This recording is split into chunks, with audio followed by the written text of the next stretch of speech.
Halo, Assalamualaikum warahmatullahi wabarakatuh. Apa kabar bunda-bunda dan ayah-ayah di rumah? Saya Olivia Zalianti, saya ingin membagi tips, ngobrol-ngobrol santai mengenai pengalaman pertama saya untuk menjadi seorang ibu kan.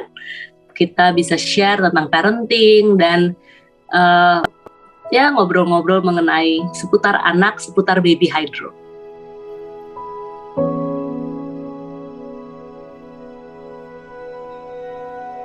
Baby hydro itu belum 1 tahun, menjelang 1 tahun ya, udah 7 bulanan. Jadi baby hydro nih unik banget, karena sebenarnya dari lahirnya aja cukup mengejutkan gitu ya. Sebenarnya bukan hanya mengejutkan para bunda-bunda di rumah gitu ya, atau netizen di rumah, tetapi untuk keluarga kami juga cukup mengejutkan karena lahirnya itu lebih awal dari seharusnya gitu. Aku tuh pertama kali punya anak, yang pasti aku tuh pingin banget lahirnya normal. Pasti seperti ibu-ibu di rumah lainnya ya, pengen jadi seorang ibu, pengen banget lahirnya normal gitu.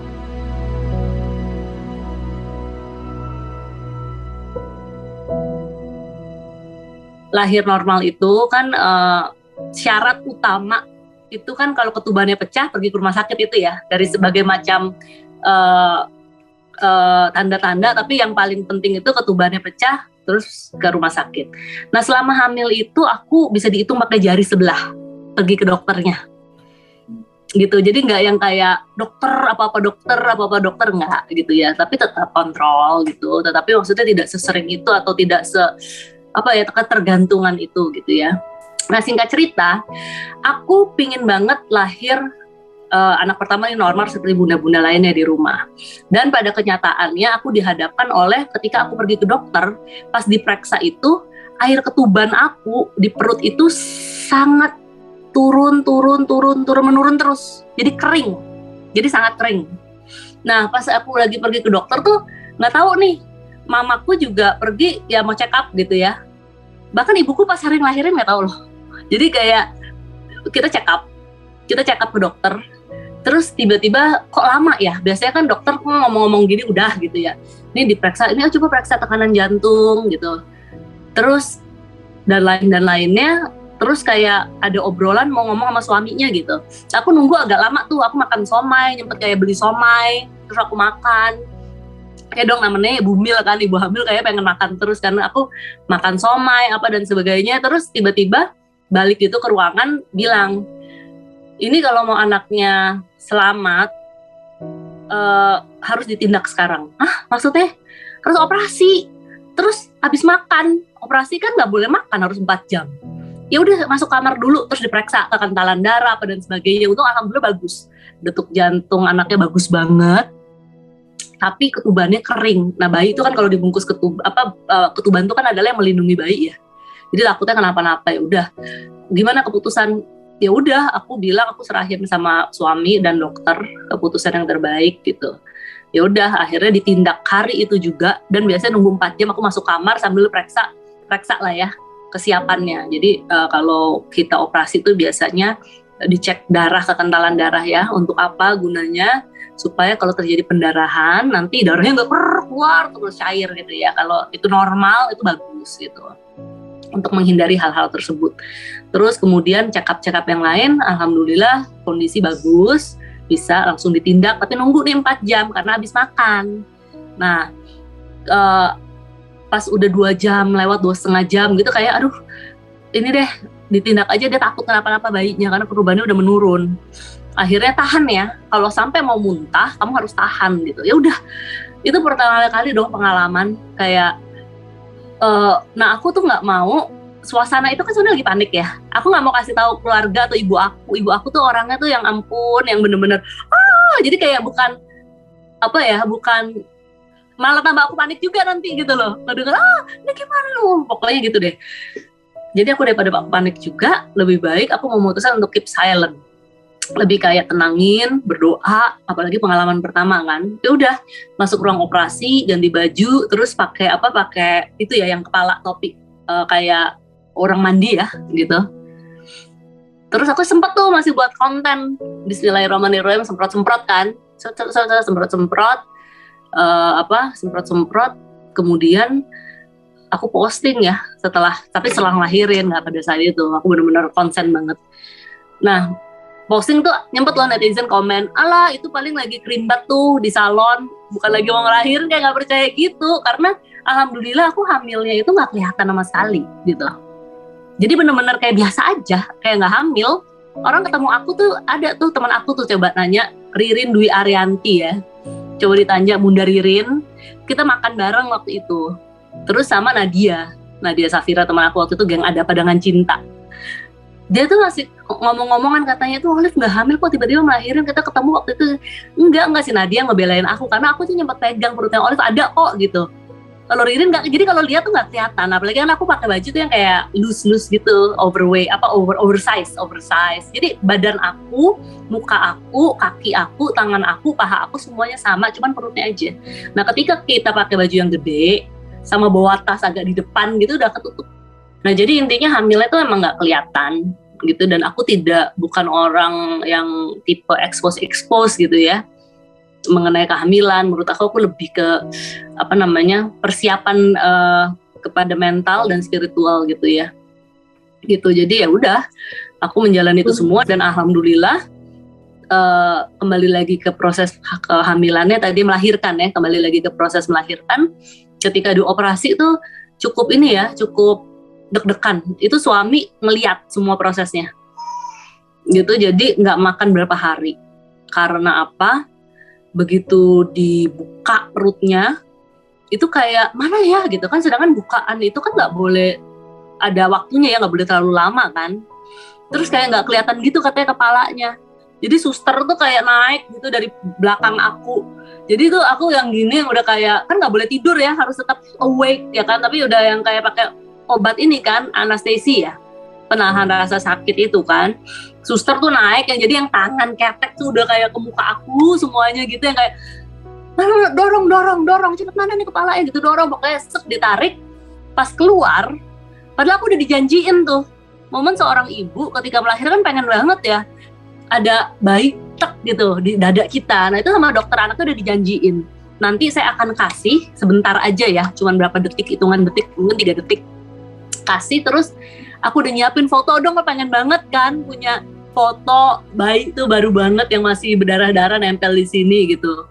Nah itu nggak terjadi gitu, nggak ada foto itu, karena begitu dibuka, begitu diangkat, divakum kan, diangkat, terus keluar cairan hijau katanya, muncar, langsung bayinya dibawa ke NICU gitu. Jadi aku nggak temu gitu sama baby hydro cukup lama, besoknya gitu baru ketemu.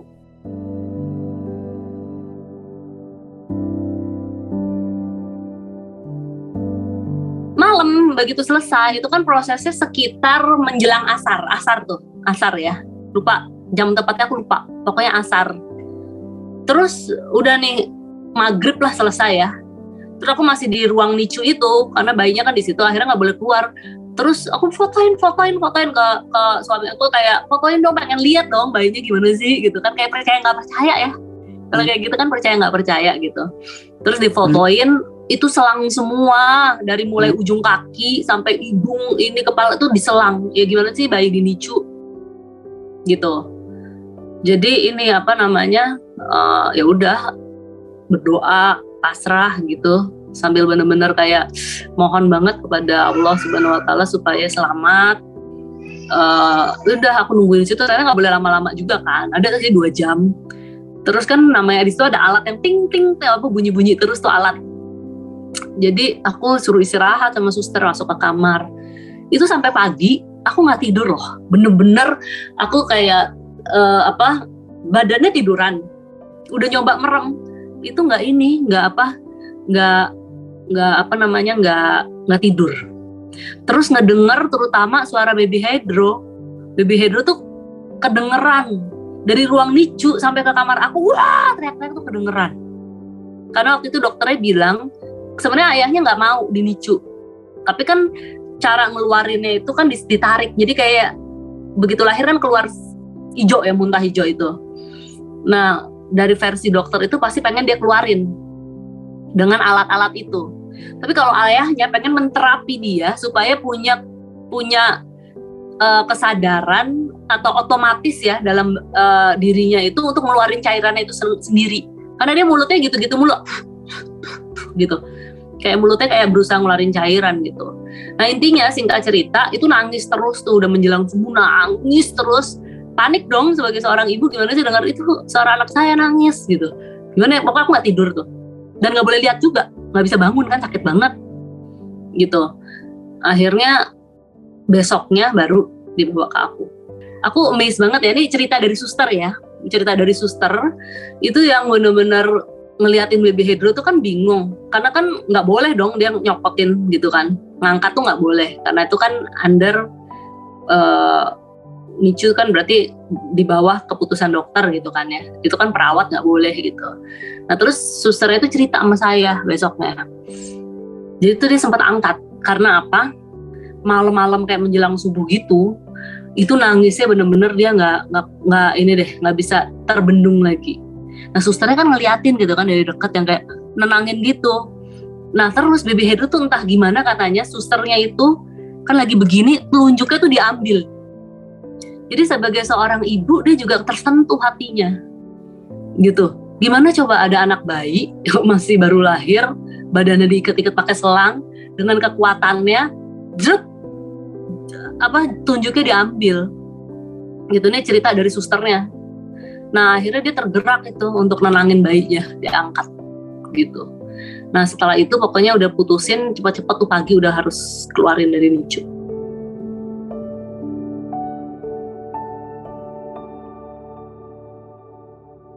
Selama proses kelahiran handphonenya ditaruh sampai kamar, kita ambil handphone, tangtung WA ibu aku. Yang pertama aku baca tuh dari ibu aku, ada WA begini, non di mana, nak di mana, kok nggak pulang gitu, kayak udah malam nggak pulang, kayak tadi pergi ke dokter kok nggak pulang gitu. Kemana. Terus aku kabarin udah lahir tapi belum bisa dilihat karena masih di situ. Cuman panik, kebayang nggak sih kalau prosesnya ngeliat itu semua. Bapaknya aja yang super tenang gitu panik juga gitu. Nah kalau kakak kebetulan ada di Bali. Lagi itu kan lagi pandemi banget ya, PPKM ya. Lagi jilid 3 tuh yang lagi peraturan lagi ketat-ketatnya deh. Kakak aku di Bali tuh waktu itu berapa bulan, dia hampir setahun di Bali kan. Nah dia nggak ada. Udah dia tanya-tanya aja biasa, sharing lah pengalaman kalau ini itu. Nah terus kalau dari adik aku, kebetulan adik aku tuh baru punya bayi juga. Besoknya langsung datang, dibawain tuh baju-baju, nggak punya baju, itu pakai baju rumah sakit. Jadi aku pernah akhirnya diambilin dari rumah satu. Jadi aku tuh waktu itu pernah kayak kepengen banget beli baju untuk anak. Kan nggak boleh ya kalau beli baju sebelum itu sebenarnya. Aku belinya pink lagi, ya setup. Jadi satu set untuk baby newborn, aku beli cuma satu itu tuh yang aku beli. Itu warnanya pink, ungu, hijau muda. Jadi warna-warna pastel. Ada 3 warna. Tahu kan yang 3 warna itu loh yang set yang semua orang kayaknya punya deh. Nah ada kan yang biru apa gitu, enggak, aku nggak beli itu. Aku beli yang itu warna-warna pastel tuh, yang pink, ungu, baby ungu sama baby hijau gitu. Terus aku beli itu. Dibawain bajunya pink, anaknya cowok. Akhirnya kebetulan ponakan aku dari adik aku itu kan baru ngelahirin juga ya. Kan bedanya nih jaraknya hampir setahun lah ya, nggak nyampe ya. Jadi waktu itu dia belum setahun juga. Masih banyak dong baru-baru kayak, jadi masih cuman dipakainya kan baru sebentar tuh. Udah dibawain aja itu segala, namanya korek kuping bayi, itu perlak bayi baru beli besoknya online, perlak bayi. Terus itu dibawain semua kayak botol susu, which is nggak nyusu juga, dia nyusunya kan ASI. Dan aku ASInya tuh bener-bener fresh from kita bilangnya fresh from the oven gitu ya. Istilahnya aku tidak menstok ASI, aku tidak memompa susu aku dan ASInya ditaruh di kulkas tuh enggak. Jadi bener-bener baby Hedro tuh dapat ASI langsung dari sumbernya gitu. Dan fresh, selalu fresh. Jadi kemana-mana ikut gitu. Ya udah gitu, pada heboh. Akhirnya besoknya langsung pulang kan. Malamnya aku langsung pulang. Jadi ya udah. Ketemu tuh semua dibawain tuh barang-barang yang biasa ya untuk persiapan bayi baru lahir gitu. Jadi aku kalau ditanya persiapan tuh nggak ada persiapan apa-apa.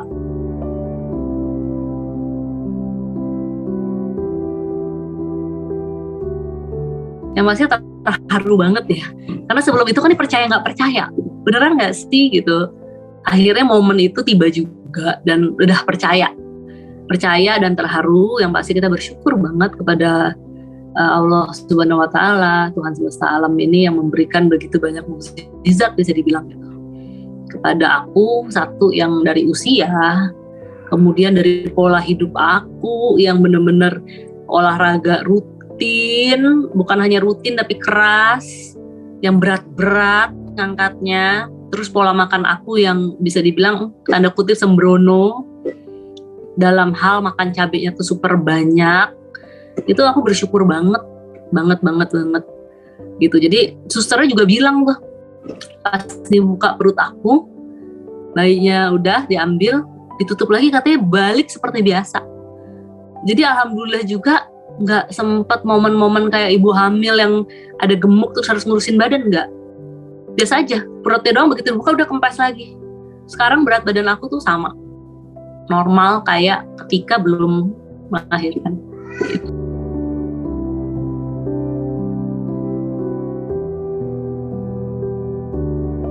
Kita ini kan baru pertama kali ya punya anak tuh kayak nggak ngerti ya, dan kita kan udah mutusin tuh kita nggak pakai suster, kita mau ngerawat sendiri.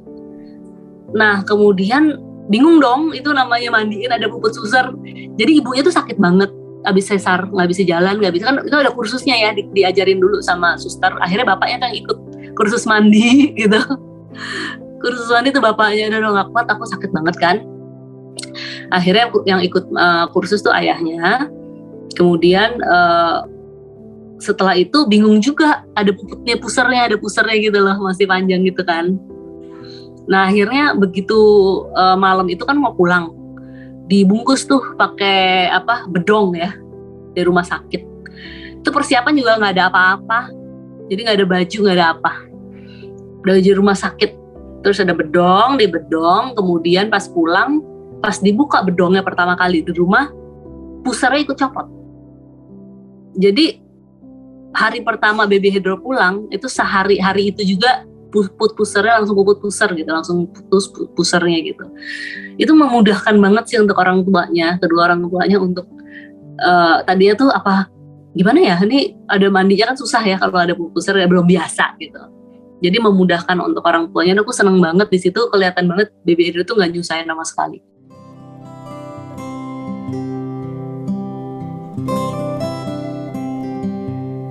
Sebenarnya sih awalnya aku tidak terlalu banyak persiapan gitu. Persiapan secara perintilan bayi-bayi atau apa juga enggak sama sekali. Lebih kepada persiapan mental gitu. Persiapan mental aja sih, dan fisik. Yang pasti justru aku mengurangi tuh olahraga. Kan biasanya aku olahraga tahu dong, yang kayak bisa dibilang latihannya seperti elit atlet lah gitu ya, program-program elit atlet gitu. Nah itu enggak sama sekali, paling renang. Jadi aku cuma renang aja, dan itu juga nggak sering-sering. Bapaknya nggak gitu boleh, karena ya tadi kembali lagi ke 40. Pokoknya izin dulu deh sama bapaknya kalau mau olahraga, itu baru lebih ke pernafasan sebenarnya, napas gitu ya disiapinnya. Kalau persiapan main-main sih nggak ada persiapan spesial kayak minum formula khusus gitu, nggak ada. Yang paling banyak pantangan aja sih, pantangannya itu tadi nggak boleh makan cabai, karena aku tuh suka banget makan cabai yang bener-bener kayak pokoknya parah deh. Makan cabai itu nggak seperti orang-orang biasa. Misalnya orang biasa makan rujak cabai 3, aku 10 gitu atau 11, karena kan ganjil ya biar pedes gitu. Jadi pokoknya kalau persiapan secara harus ini itu terapi minum-minuman itu nggak ada. Aku terapi sendiri aja, semuanya nutrisi sendiri aja di rumahnya.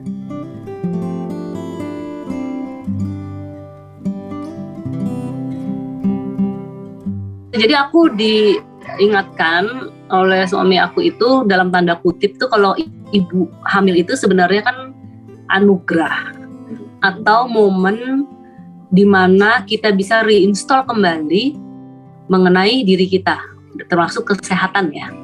Jadi kenapa kalau ada bayi di perut itu makan yang sehat-sehat, sebenarnya itu seharusnya yang manusia lakukan. Cuman kita banyak terkontaminasi ya dengan jajanan ini, jajanan itu. Korban iklan lah bisa dibilang gitu ya. Kepengen makan ini, ngeliat itu pengen lah. Apalagi dengan maraknya sosial media sekarang itu manusia seolah-olah mempunyai hasrat yang lebih. Kan makanan diliatin gitu kan. Apalagi aku kan memang hobi makan kan. Dan aku selalu live makan. Itu beneran loh makannya sebanyak itu. Nah intinya bukan porsi yang dikurangin tapi asupan ingredientsnya gitu. Tadi misalnya cabai, merica ya yang pedes-pedes. Itu memang aku sering banget sakit. Itu aku langganan. Setiap tahun pasti sakit. Ada masuk rumah sakit sehari itu untuk sampai nggak bisa jalan tuh badan aku. Terus udah. Nah itu nggak boleh dong. Masa kita hidup seperti itu gitu diingatkan. Nah momen kehamilan, menyusui terutama itu adalah momen dimana seorang ibu tuh kembali mereinstall dirinya. Kembali ke pola hidup sehat, dan diharapkan pola-pola hidup sehat itu bukan ketika ada bayi di dalam perut atau menyusui saja, tetapi pola hidup sehat ya, termasuk makanan sehat dan sebagainya itu dijalankan ketika selesai kehamilan atau menyusui juga. Jadi dalam tanda kutip kita makan itu tuh nggak boleh berlebih gitu. Jadi aku kan selalu berlebih gitu, kayak makan cabai ya, tadi ngapain coba makan cabai 20 gitu ya, itu kan berlebih, itu nggak boleh. Nah jadi di situ bukan yang ngidam, tetapi justru hal-hal negatif itu dikurangin, ditone down semuanya. Mulai dari makan cabai sedikit sampai sekarang ini baru-baru ini pas ini aku berhenti. Tapi kalau kemarin masih makan, tapi dikit dikurangin waktu lagi hamil. Itu sih. Terus kalau ngidam-ngidam lain tuh nggak ada sama sekali loh. Dan aku nggak pernah kayak sakit-sakit atau bagaimana. Aku pernah sih kayak mualnya tuh kayak masuk angin, tau gak sih kalau dipencet-pencet ininya dipijitin gitu, gitu. Ya gitu aja, jadi kayak pegal-pegal nih kayak sekarang juga ngerasanya kayak pegel-pegel. Akhirnya teman-teman aku dipijitin itu ininya, udah itu aja, nggak pernah ngerasa kayak lagi hamil.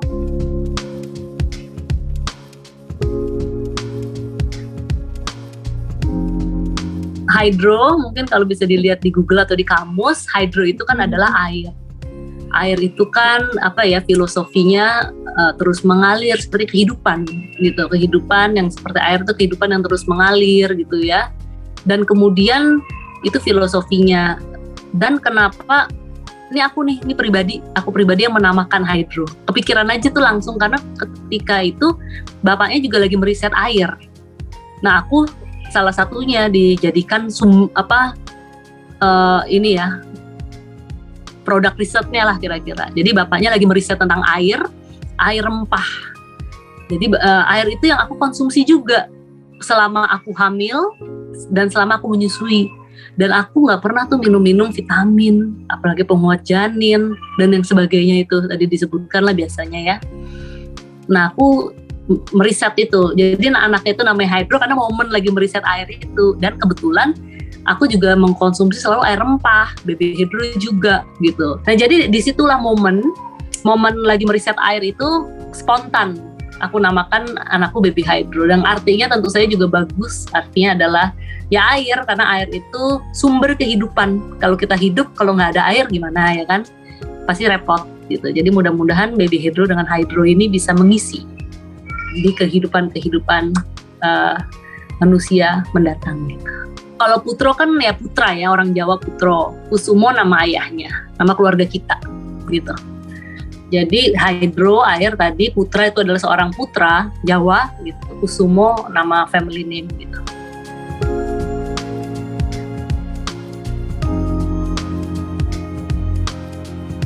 Kalau aku sih pengalamannya nggak terlalu ini ya, karena aku bener-bener udah siap gitu. Menjadi seorang istri udah siap, mempunyai seorang anak udah siap, dan aku tidak menikah di usia yang muda.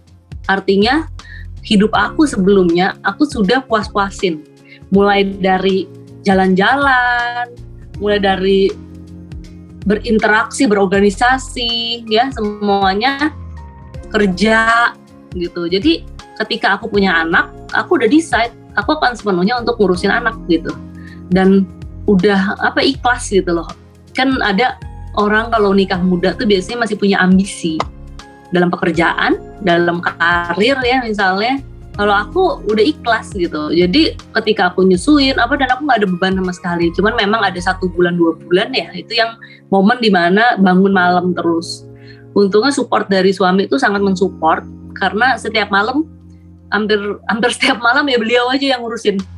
Artinya yang ngurusin kalau bangun aku nyusuin. Tapi kan setelah nyusuin harus gini-gini, ya kan? Harus gini-gini, ditimang-timang lah gitu. Diangkat itu digumohin ya kayak gitu, itu suami.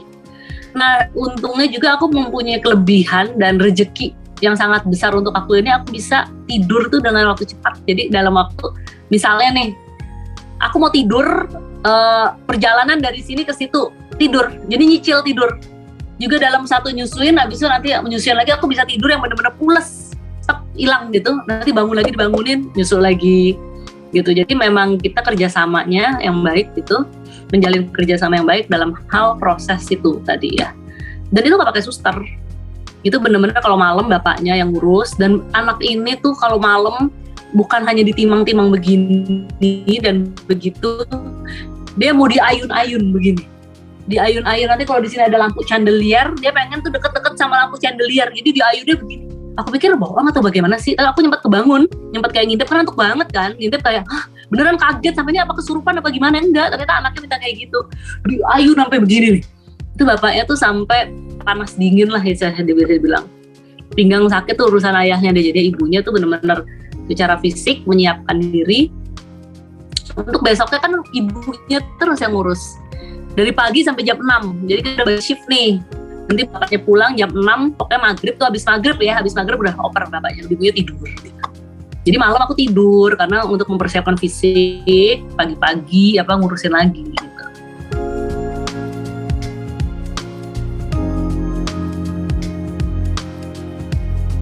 Sampai sekarang nih, udah 6 bulan nih, bapaknya terus yang mandiin, ibunya nggak pernah. Iya, aku tuh takut loh gitu. Aku tuh ngurusin semuanya, nyiapin sabunnya, ini ngandukin. Tapi pas mandiin aku tuh kayak waktu kecil kan takut ya, banyak gitu kan. Udah ayahnya aja deh gitu. Karena dia yang kursus, aku nggak kursus waktu itu. Nah aku nanti kalau udah gede, begitu udah 5 bulan, 6 bulan, sekarang udah mulai gerak kan, 6 bulan. Takut dong, masuk gini takut kejeduk-jeduk tembok atau gimana, jadi takut juga gitu.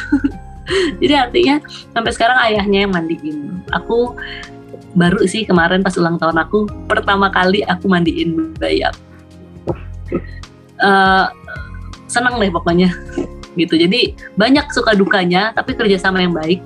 Tapi semua dari A sampai Z, kecuali mandiin pada saat momen guyur airnya itu aku nggak. Tapi aku ikut pegangin misalnya. Nggak, aku kadang-kadang gini, aku nggak bisa mandiin sendiri intinya. Jadi aku ada di kamar mandi itu, either dipegangin aku nyiram, atau aku nggak berani megang sih, lebih baik nyiram-nyiramnya gitu terus gini gitu. Sampai ngurusin seluruh nutrisi aku. Yang membuat ini ya, aku juga kayak hamilnya tuh bisa dibilang hamil yang enak, nggak banyak yang mau gitu ya. Jadi kayak nggak hamil deh pokoknya gitu. Terus badannya juga nggak bengkak-bengkak gitu. Setelah pulang kan dibawain obat-obatan ya dari rumah sakit tuh. Pas dilihat isinya painkiller semua. Nah aku kan orangnya tipe yang nggak minum obat gitu ya. Terus ditantang sama ayah Daru, berani nggak kalau nggak minum painkiller di terapi biasa, lepas tuh semua obat-obatan dari dokter waktu abis melahirkan. Udah, oke, berani, siap ya, mental. Itu sakitnya luar biasa. Karena ternyata di rumah sakit tuh nggak sakit, kita di infusnya painkiller, semua painkiller. Terus terang bisa jalan ke orang ini walaupun sakitnya cuma dikit. Pas aku berhenti painkiller dan semua obat-obatan lainnya, itu luar biasa ya sakitnya. Jalan ke kamar mandi aja, bukan gak usah ngomong jalan ke kamar mandi deh, dari tiduran duduk, itu ya udah nggak bisa berkata-kata. Dia dari tiduran duduk, kebayang nggak sih? Dia bukan ngurusin anaknya doang, ngurusin ibunya. Jadi cuma nyusu aja. Itu sebulan pertama ke kamar mandi itu pegangin, sakit banget karena aku lepas dari painkiller semua. Gitu. Jadi aku benar-benar diterapi secara holistik gitu. Nah jadi alhamdulillah sih sampai sekarang ini ya sehat, dan bayinya juga alhamdulillah sehat.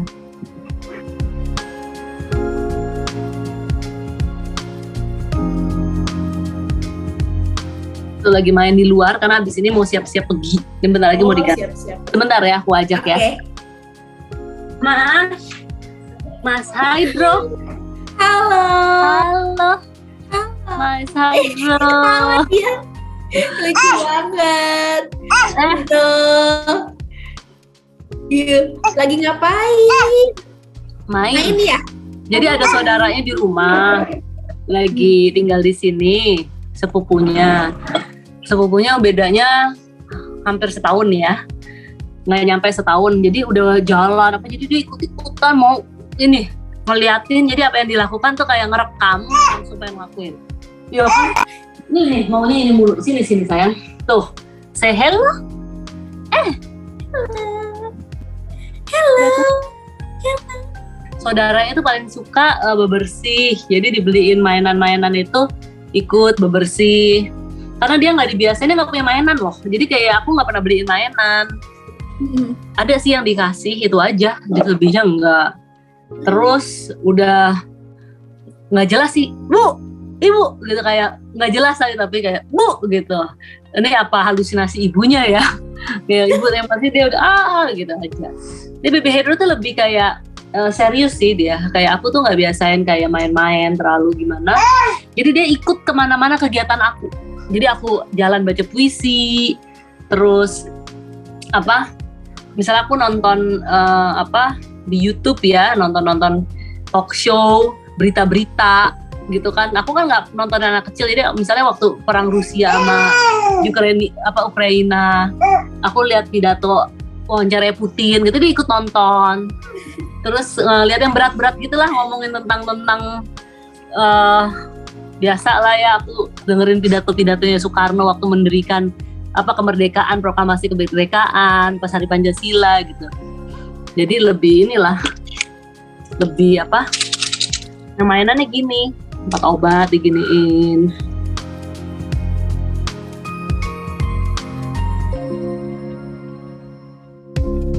Cowok kuat banget dan dia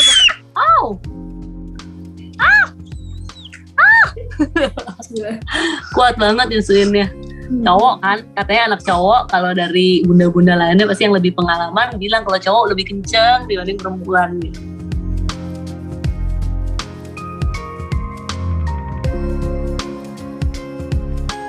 Upaya tadi menahan nafsu, itu yang paling penting. Karena nafsu kita sebagai manusia pasti kan banyak macam-macam tuh, pengen ini, pengen itu, pengen berenang ya kan. Nah aku satu nggak berenang, maksudnya jarang banget ya, hampir dihitung. Karena kan biar gimana takutnya pori-porinya masuk air favorit atau apa gitu. Yang dinahan hobi-hobi aku kayak makan cabe, kembali lagi. Ini mau nyusu nih. Kembali lagi makan cabe ya kan, itu nggak boleh sama sekali gitu. Terus kalau awal-awalnya sih biasa, kalau awal-awalnya itu daun katuk kan dikasih waktu awal, itu aku sampai kayak kesakitan, susunya kayak bengkak banget. Nah sedangkan aku kan nggak mompa, aku nggak bisa juga mompa, dan nggak mompa deh pokoknya. Jadi aku balance makannya, bagaimana aku mengatur pola makan aku cukup. Jadi ketika disusu terus makan, jadi nggak berlebihan. Jadi nggak ada momen sakit, kalau nggak sakit banget. Yo. Nih, bentar itu udah mau nyusu nih. Iya. Kalau udah deket ibunya gini, pasti nyusu aja. Nah, aku lebih ke makan teratur gitu. Terus nutrisi yang diasup itu tadi nggak mengandung MSG. Jadi tahu dong, bukan yang sedep-sedep gitu tuh, makanan-makanan juga pasti nggak cabai. Sekarang berhenti total makan cabai, karena kemarin ada satu momen kejadian, aku tuh asam lambungnya akut naik banget, sampai akunya sendiri muntah-muntah, kayak stres banget deh, nggak enak banget gitu ya, perut, pala semua udah nggak enak banget. Otomatis tuh asam naik kan, berarti air susu aku asam. Kasian banget, mulutnya Baby Hydro tuh sampai kayak pecah-pecah. Sedangkan dia kan nggak makan yang lain, dia hanya air susu ibu gitu. Di situ aku melihat bagaimana seorang ibu itu tadi harus kesiapannya tuh menahan nafsu, nafsu dirinya sendiri gitu.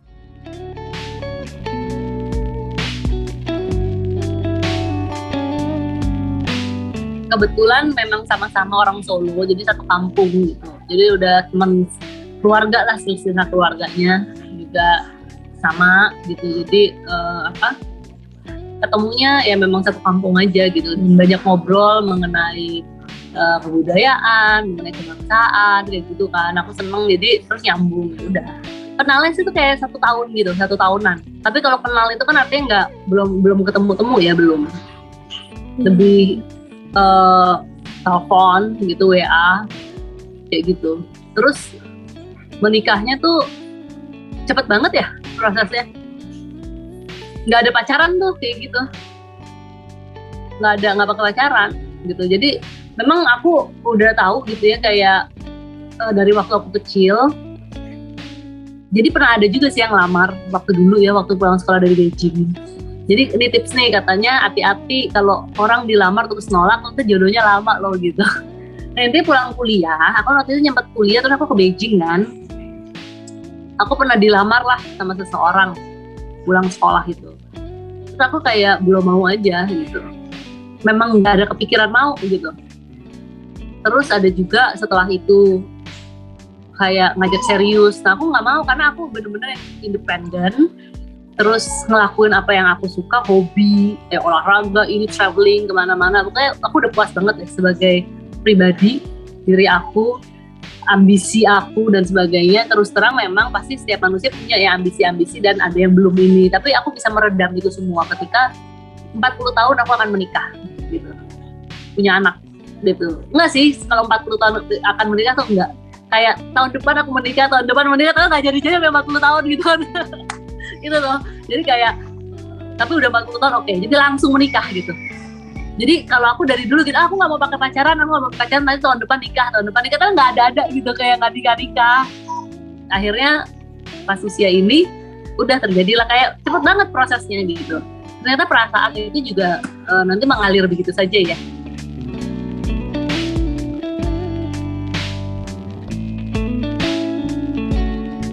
Kalau kayak gitu sebenarnya kadang-kadang kita juga nggak ngerti loh, nggak bisa diungkapkan dengan kata-kata, tapi pada saat perasaan kayak oh yaudah ini dia gitu. Jadi dalam perasaan aja kayak ini dia nih gitu. Jadi nggak bisa dideskripsikan nih, agak susah ya, karena kalau kita begini begitu beda semua sih, kayak tahun depan nikah, tahun nggak nikah gitu, tapi ini tetap gitu, ini dia gitu.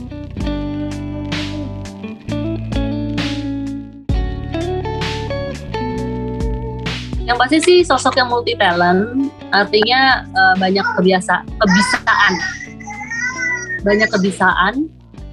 Mas, bentar ya, begitu. Banyak kebisaannya gitu, termaksud dalam hal terutama pandangan-pandangan mengenai dunia kesehatan.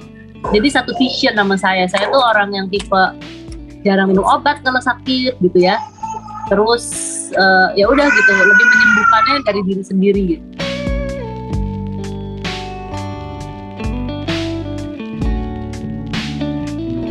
Kanan kiri Solo. Kalau saya Solo dari ibu, karena opa saya orang Solo, dan Bangka dari ayah. Chinese Bangka. Jadi Tionghoa Bangka, bukan Batak. Chinese Bangka lah. Iya, ini kalau kita melihat Solo dan Bangka itu ibarat Jokowi dan Pak Ahok. Ya, kelihatan kan karakternya beda. Pak Ahok itu memang begitu cara ngomongnya ke orang Bangka gitu kan. Emang begitu, orang Bangka punya gaya bicara begitu straightforward dan kenceng-kenceng gitu. Nah kalau orang Solo yang diem ya kan, pelan-pelan. Nah aku berada di tengah-tengah itu karena orang Solo dan Bangka, dan aku nggak pernah tinggal di Solo ya, dari kecil lahir udah di Jakarta, secara pergaulan udah di sini gitu ya, di kota Jakarta. Jadi ya pasti penyesuaian ya, terutama dari tata bahasa.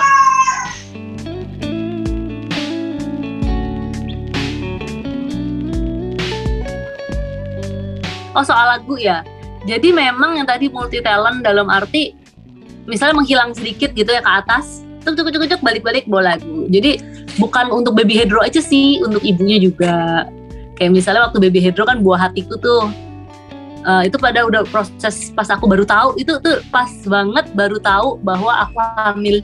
Jadi aku posting tuh di Instagram sebenarnya lagu itu. Sebenarnya sih aku nggak bilang aku hamil, karena kan orang Jawa tuh kan pamali ya, dia tuh nggak boleh loh kayak bayinya di posting, maksudnya kayak di foto-foto terlalu sering. itu nggak suka kan, nggak boleh. Termasuk kalau orang Jawa tuh sebelum 3-4 bulan tuh pamali katanya kalau bilang-bilang. Jadi aku ya diem aja, udah keterusan diem deh abis itu. Nah pas lagi baru tahu itu tuh aku posting lagu, dikasih tahu kan lagu Buah Hati tuh cepat banget tuh, kayak baru bentar udah ini apa kayak berhitungan jam gitu loh, kayak ngilang berapa, terus dikasih lagu. Terus aku juga waktu itu dibuatin abis ngelahirin ya, ada lagu Wanitaku dibuatin. Ya emang gitu, tiba-tiba buat, bahkan bukan untuk aku doang, untuk bangsa ini gitu. Kadang-kadang buat lagu-lagu kebangsaan gitu, kayak Pancasila apa dan itu kayak aku seneng gitu kan, momen apa dibuatin lagu gitu. Jadi ya tahu tuh bisa-bisa aja, nggak ngerti belajar di mana.